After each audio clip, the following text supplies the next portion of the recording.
पश्चिम विदर्भाच्या दौऱ्यावर पहिल्यांदाच महिला आयोगाच्या अध्यक्ष रुपालीताई चाकणकर आलेल्या आहेत. आपण त्यांच्याशी आता बोलणार आहोत. ताई, आपण पश्चिम विदर्भाच्या दौऱ्यावर आला. खरं तर महिला आयोगाच्या अध्यक्ष या पहिल्यांदाच अनेक वर्षानंतर पश्चिम विदर्भाच्या दौऱ्यावर आला. पश्चिम विदर्भात कुपोषण, महिलांवरील अत्याचाराचं प्रमाण या बाबतीत तुम्हालाही माहिती आहे. नेमकं काय वाटलं तुम्हाला पश्चिम विदर्भातील 4 जिल्ह्यांचा दौरा करून? नेमकं काय तुमचा अहवाल आहे? राज्य महिला आयोगाच्या वतीने मी संपूर्ण महाराष्ट्रामध्ये प्रत्येक जिल्ह्यामध्ये जात जनसुनावणीच्या माध्यमातून हा आढावा घेते आणि माझं राज्य महिला आयोगाचं मुख्य कार्यालय मुंबईच्या बांद्रा ऑफिसमध्ये आहे. तिथपर्यंत महाराष्ट्राच्या कानाकोपऱ्यातल्या वाड्यावस्त्याच्या पाड्यावरच्या महिला त्यांच्या अन्यायाला वाचा फोडण्यासाठी माझ्यापर्यंत येऊ शकणार नाही. कदाचित आर्थिक विवंचना असू शकेल किंवा माहितीचा अभाव असू शकेल.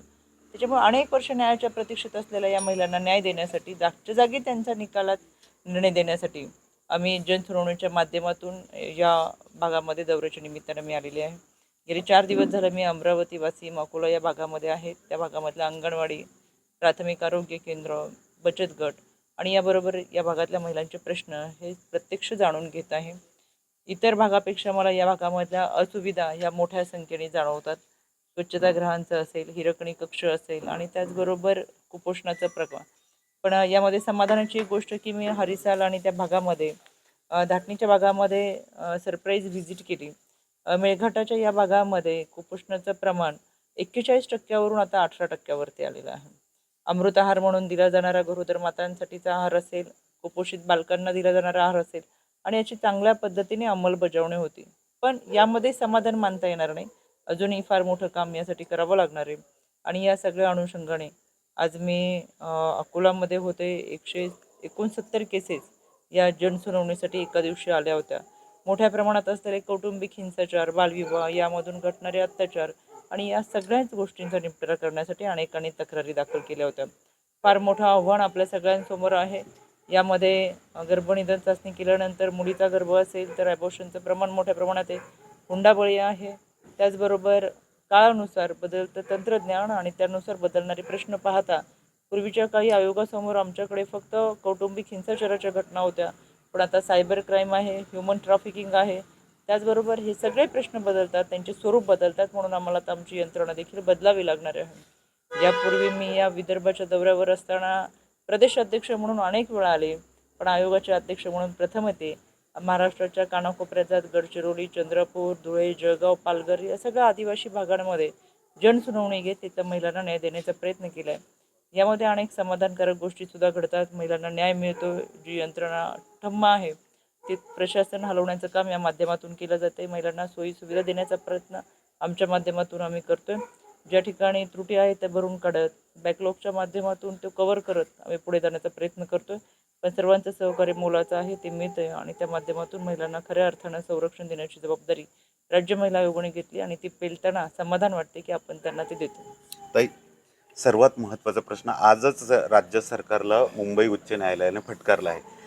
महत्त्वाचं म्हणजे की एकीकडे राज्य सरकार लेक लाडकी ही योजना सुरू करते आणि दुसऱ्याच दिवशी राज्य सरकारला लेकीच्या समस्यांबद्दल फटकारलं जाते.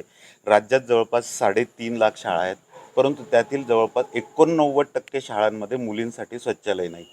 मुलींचा मासिक धर्म असतो, त्यावेळेस मुली या शाळेत येत नाही आणि त्यामुळे सावित्रीच्या लेकींचं नुकसान होतं आहे. या समस्येकडे कसं बघताय आणि या समस्येला तुम्ही सोडवण्यासाठी काय प्रयत्न करणार? अमरावतीमध्ये एकूण शाळेच्या संख्येत 141 शाळांमध्ये स्वच्छतागृहच नाही. हा अमरावतीच्या आढाव्यामध्ये देखील ही गोष्ट मी सांगितली. आदरणीय दादांपर्यंत ही गोष्ट मी पोचवेल आणि त्यांच्यासाठी सुविधा देताना स्वच्छतागृह आहेत पण स्वच्छ नाही किंवा स्वच्छतागृह असणं, मोकळ्या प्रमाणात पाणी पुरवठा नसतं, यापेक्षा ही स्वच्छतागृहच नाही ही वाईट अवस्था आहे. की स्वच्छतागृह असताना त्यामध्ये आपण दुरुस्ती करू शकतो, पण नसणारीच गोष्ट म्हणजे इतक्या दिवसांमध्ये आपण काय केलं हा एक प्रश्न आहे. स्वच्छतागृह असणं हे महिलांचा मूलभूत हक्क आहे, त्यांना तो मिळाला पाहिजे. हिरकणी कक्ष हा महिलांचा मूलभूत हक्क आहे, त्यांना मिळाला पाहिजे. मुलींसाठी सॅनिटरी नॅपकिनचं वाटप हे व्यवस्थितरित्या झालं पाहिजे. सॅनिटरी वेंडिंग मशीन बसवत असताना त्यांना त्या सुविधा देणं, हा आरोग्याच्या सुविधा देण्याची जबाबदारी आपल्या सगळ्यांची आणि ती त्यांना मिळाली पाहिजे. पण अशा पद्धतीने दुर्लक्ष होत असेल तर वेळीच त्याच्यामध्ये दुरुस्ती करणं फार गरजेचं आहे. आणि यामध्ये मुलींना शिक्षण देत असताना उद्याच्या समाजाचं भवितव्य ज्यांच्या हातामध्ये आहे त्या तरुणाईला ताकद देण्याचं काम आपल्या सगळ्यांच्या माध्यमातून झालं पाहिजे. आणि यासाठी या सुविधा सर्व शिक्षा अभियानच्या माध्यमातून या सुविधा देत असताना त्यांना आरोग्याची सुविधा देणं ही त्यांचा हक्क आहे, तो आपल्याला देता आला पाहिजे. यासाठी आम्ही निश्चितपणाने प्रयत्न करू. सर्वात महत्त्वाचं, आपण आज जिजाऊंच्या जिल्ह्यात आलात. हा जिजाऊंचा जिल्हा आहे, पण या जिल्ह्यामध्ये सगळ्यात मोठी समस्या म्हणजे भेडसावणारी समस्या, महिला आणि मुलींचं गायब होण्याचं प्रमाण खूप वाढलं आहे, पण त्यांचं डिटेक्शन होत नाही. पोलीस विभागाला तशा काही सूचना देणार? गेले 2 वर्षापासून मी यावरती फार मोठ्या प्रमाणात युद्ध पातळीवर काम करते. आपल्या माहितीसाठी मला सांगावंसं वाटतं, ह्युमन ट्रॅफिकिंगच्या माध्यमातून मुलींची, महिलांची होणारी मानवी तस्करी रोखत असताना आम्ही सातत्याने यामध्ये एक्सटर्नल अफेअर मिनिस्टर असेल, नॅशनल कमिशन असेल आणि इंडिया एम्बसी असेल, यांच्याशी संपर्क करत राहिलो. आणि माझ्यासाठी सर्वाधिक समाधानाची गोष्ट म्हणजे गेल्या 15 दिवसापूर्वी आम्ही पुण्यातल्या 4 युवतींना या ओमान, मस्कत आणि दुबई या भागातून आणलं आणि भारतात येणाऱ्या एकूण 24 महिला आणि मुलींची संख्या आहे. आज माझ्यासाठी अतिशय अवघड आणि जोखीम असलेलं हे आव्हान पेलत या सगळ्यांना मी परत एकदा भारतात आणि महाराष्ट्रात घेऊन आले. यामध्ये ज्या एजंटच्या माध्यमातून इतर देशामध्ये यांची तस्करी करण्यात आली होती, त्या एजंटवरती साकीनाका पोलीस स्टेशन मुंबई येथे आणि खडक पोलीस स्टेशन पुणे येथे गुन्हे दाखल करून त्यांना अटक करण्यात आलेली आहे.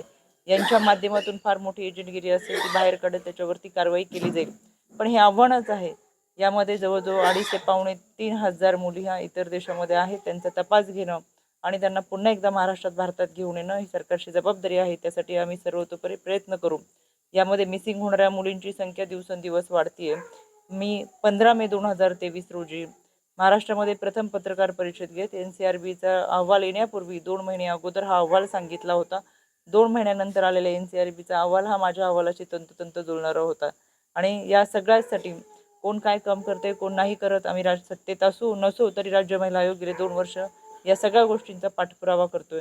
आणि म्हणून त्या अनुषंगाने मला असं वाटतं की मिसिंग केसेसमध्ये मुलींची वाढती संख्या पाहता त्यांचं काउन्सिलिंग करणं, त्यांच्याबरोबर त्यांचा पालकांचा संवाद वाढवणं आणि या सगळ्याच पार्श्वभूमीवर त्यांना चांगल्या पद्धतीचं शिक्षण देत असताना या काउन्सिलिंगच्या माध्यमातून 18 वर्ष पूर्ण होतपर्यंत त्यांना आर्थिक नियोजन जर करून दिलं तर चांगल्या पद्धतीचं शिक्षण हे घेतील. मी या 3 दिवसाच्या दौऱ्यामध्ये अनेक शाळांमध्ये जाऊन आले, अनेक कॉलेजमध्ये जाऊन आले, या विद्यार्थिनींशी संवाद साधला. आत्ता या जमान्यामध्ये एका हातामध्ये मोबाईल आणि दुसऱ्या हातामध्ये TV चा रिमोट आहे. पूर्वी एकत्र कुटुंब पद्धत होती. आई रागवली तर आजीच्या कुशीत शिरता यायचं, बाबा रागवले तर आजोबांच्या पाठीमागे लपता यायचं आणि त्याच्यामुळे कुठेतरी नैराश्य होण्याची भावना कमी होती. पण हल्ली असं होताना दिसत नाही. संवाद संपल्यामुळे चांगलं काय वाईट काय हे समजत असलं तरी उमजत नाही आणि म्हणून अनेक वाईट चुकीच्या गोष्टी घडतात.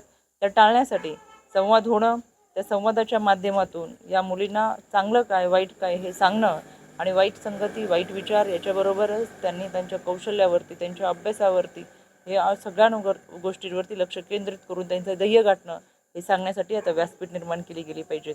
त्यांच्यासाठी असलेले हेल्पलाईन नंबर, टोल फ्री क्रमांक, निर्भया पथक, दामिनी पथक, बीट मार्शल यांची सुविधा त्यांच्यासाठी मोठ्या प्रमाणात उपलब्ध करून देणं, जी आहे ती अपुरी संख्या आहे, ही संख्या वाढवून त्यांना सर्वतोपरी प्रयत्न करत चांगल्या पद्धतीचं संरक्षण दिलं तर या घटनांना जरूर कुठेतरी आळा बसेल. आणि म्हणून सरकारने जाहीर केलेली लेक लाडकी योजना, यामध्ये मुलीचा जन्म झाल्यानंतर 5,000 रुपये, ती 1लीत गेल्यानंतर 6,000 रुपये, ती 10वीत गेल्यानंतर 7,000 रुपये, 11वीत गेल्यानंतर 9,000 रुपये आणि ती 18 वर्षाची पूर्ण झाल्यानंतर तिला मिळणारी 75,000 रुपयाची रोख रक्कम ही तिच्या शिक्षणासाठी उपयोगी पडेल. पर्यायाने बालविवाह थांबतील. मिसिंग केसेससारख्या अनेक रूढी परंपरा आहेत या कुठेतरी थांबतील आणि तू स्वतःच्या पायावर उभी राहील असं मला वाटतं. म्हणून ही योजना अतिशय चांगली आहे. राज्याच्या महिला व बालविकास मंत्री आदरणीय आदित्य तटकरे यांना मी मनापासून धन्यवाद देते. राज्याचे मुख्यमंत्री आणि दोन्ही उपमुख्यमंत्री यांना देखील धन्यवाद देते की या योजनेच्या माध्यमातून खऱ्या अर्थानं मुलींना सक्षम करण्यात असताना त्यांना स्वतःच्या पायावर उभा करण्याचा प्रयत्न या सरकारने केलेला आहे. ताई, शेवटचा प्रश्न. बुलढाणा जिल्ह्यासह राज्यात म्हणजे बुलढाणा जिल्हा या समस्येबद्दल तिसरा आहे. PCPNDT कायद्याचं व्हायोलेशन खूप मोठ्या प्रमाणात होत आहे. बुलढाणा जिल्ह्यातही सेक्स डिटर्मिनेशन होत आहे, त्यानंतर इलिगल ॲबॉर्शन पण होत आहेत. यावर आळा कसा बसणार आणि यासाठी सक्त पावलं कशी तुम्ही उचलणार? PCPNDT ॲक्ट नंतर या समित्या नेमल्या जातात. यामध्ये गर्भनिधन चाचणी करणं कायद्यानं गुन्हा आहे आणि अशा कायद्यानं गुन्हा करणाऱ्या म्हणजे गर्भनिधन चाचणी करून अबॉर्शन करणाऱ्यांची संख्याही मोठ्या प्रमाणात आहे.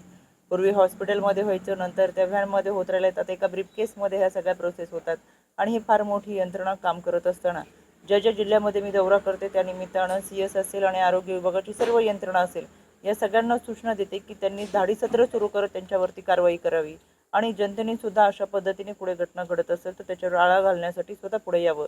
पण समाजाची मानसिकता एका बाजूला अशी आहे की वंशाला वारसदार पाहिजे, म्हणून आपल्या तालुक्यामध्ये जर अशा पद्धतीचं गर्भनिधन चाचणी होत नाही तर शेजारच्या तालुक्यामध्ये जाऊन केली जाते, आपल्या जिल्ह्यामध्ये होत नाही तर शेजारच्या जिल्ह्यामध्ये केली जाते आणि आपल्या राज्यामध्ये होत नाही तर शेजारच्या राज्यामध्ये जाऊन केली जाते. तसं पाहिलं तर गर्भनिधन चाचणी हा कायद्यानं गुन्हा असून सुद्धा सरकारने कायदा करायचा आणि तितक्याच ताकदीने आम्ही कायदे मोडायची की काय अशी स्पर्धा जणू समाजामध्ये लागली.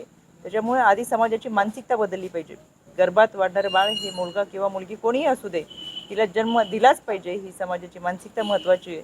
आणि म्हणून वंशाला वारसदार पाहिजे म्हणून मुलींची हत्या मोठ्या प्रमाणात होतीये.